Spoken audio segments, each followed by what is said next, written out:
perundingan bipartit yang kedua yang kita laksanakan tadi di ruangan rektorat atau ruangan yayasan, bahwa tidak ada hasil apa-apa karena dari pihak yayasan tidak ada wakil yang menemui kami.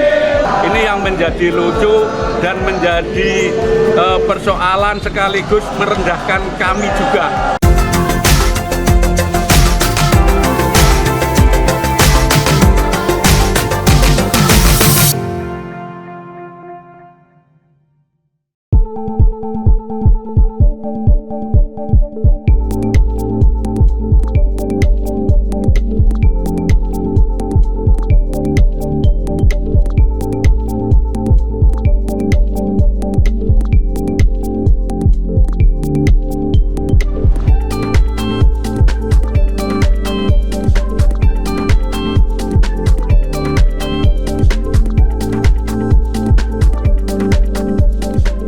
Terkait pertemuan tadi di ruangan, sementara kuasa hukumnya tidak hadir dan kami pun tidak tahu surat kuasa dari yayasan ke kuasa hukumnya. Jadi kami juga tidak bisa rebukan apa-apa karena tidak ada orang yang berhak mewakili yayasan yang diajak untuk berbicara. Dan untuk selanjutnya, langkah selanjutnya, persoalan ini akan kita bawa ke pemerintah, ke dinas terkait. Allahu Akbar. Allahu Akbar. Terima kasih. Kita sudah minggu lalu berbicara kepada yayasan agar dikasih waktu 1 minggu kita akan ketemu lagi. Namun surat resminya itu tidak dibalas. Kemudian yang menemui kami pun hanya staf yayasan. Sebagai mahasiswa atau agen perubahan, setiap ketidakadilan, sebuah intimidasi, maka ini hukumnya wajib. Praktek ketidakadilan, maka bagaimana nasib bangsa ini ke depan? Jangan bosan untuk melakukan pendampingan terhadap ketidakadilan yang ada. Jangan sebut mengerti bagaimana posisi yayasan menghormati hak-hak dosen. Apakah perlu yang namanya reformasi di kampus ini? Semayangkan reformasi siap? Siap mahasiswa. Terima kasih. Aksi ini sudah jalan. Saya lantar semangat dan spirit jangan kendor. Kalau ada yang mengintimidasi jenengan, entah itu dari oknum pimpinan atau oknum dosen, silakan lapor kepada kami. Mahasiswa tidak berhak untuk diintimidasi. Mahasiswa harus punya nilai dan yang tinggi.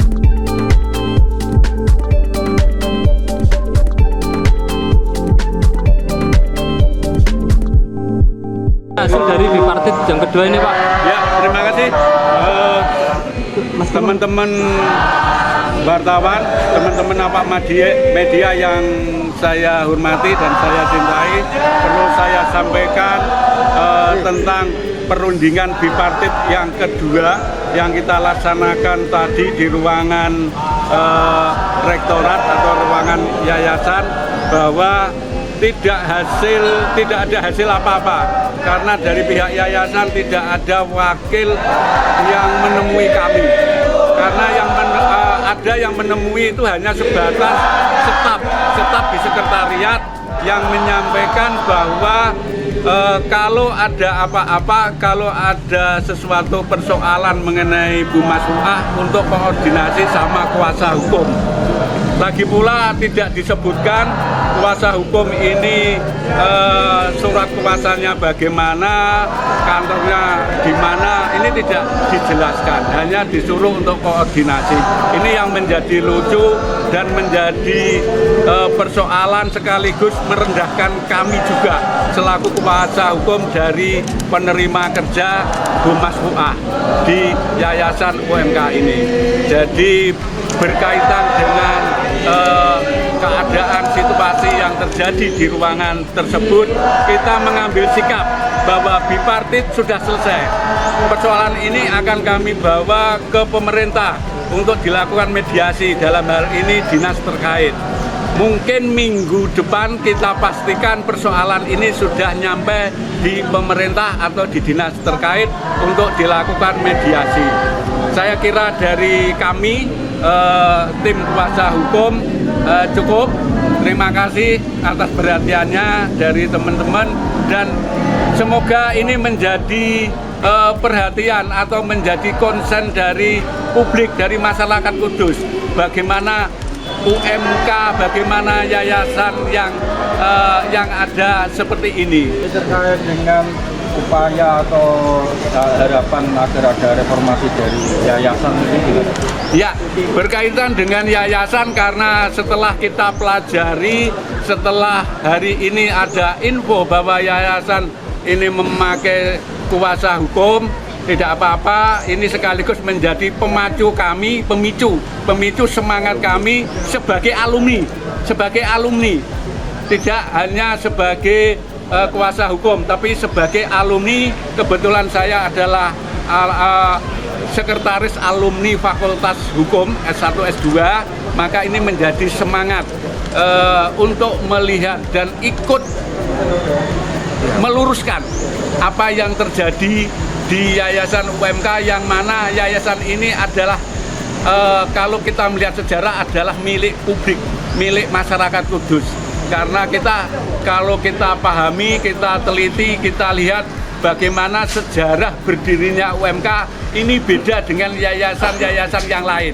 Karena di sini melibatkan hibah tanah dari pemerintah macam-macam, dan dari awal ini juga pemerintah selalu terlibat, Forkompinda, kalau dulu Musbida, sekarang Forkompinda. Dan kita lihat hari ini bahwa UMK, yayasan pembina UMK tidak melibatkan atau kurang melibatkan dari Forkompinda.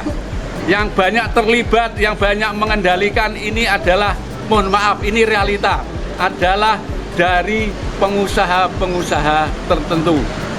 Sebetulnya tidak apa-apa, tapi ketika pengusaha-pengusaha ini ownernya memerintahkan atau mendelegasikan kewenangan untuk karyawan atau siapapun yang mewakili perusahaan di UMK ini dengan menjalankan fungsinya tidak profesional, lupa dengan bagaimana berdirinya UMK, ini menjadi persoalan tersendiri dan ini menjadi persoalan publik, bukan persoalan di internal.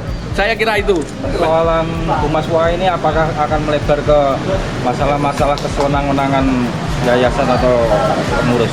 Insya Allah kalau kita cermati maka ini menjadi momen dan akan berkembang menjadi persoalan-persoalan lain.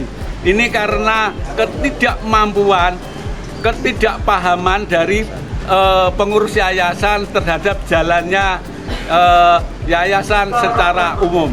Saya kira tetap akan berkembang.